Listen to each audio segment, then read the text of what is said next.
দোস্ত গাছের মাথায় কি তোমার?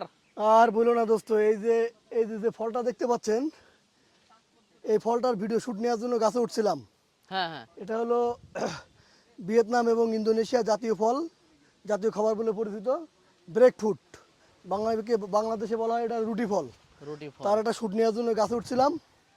তো আপনারা দোয়া করবেন যাতে ভিডিওটা খুব ভালো হয় এবং আচ্ছা, আমাদের এটা তো জন্য। এটা তো একেবারে দেখতে পারছি আমরা ওই যে কাঁঠাল, কাঁঠালের মতো মনে হয়। কাঁঠালের মতন, কিন্তু আসলে কাঁঠাল না, এটা হলো সাইজে ছোট হয়। মানে এই যে বাংলাদেশে এই যে হ্যাঁ। বাইরের দেশের একটা ফল যে বাংলাদেশে চাষ হচ্ছে, হ্যাঁ। কেমন লাগছে এই যে উপরে উঠার আলহামদুলিল্লাহ, পরে কেমন আলহামদুলিল্লাহ, লাগছে? আলহামদুলিল্লাহ, খুব ভালো লাগছে।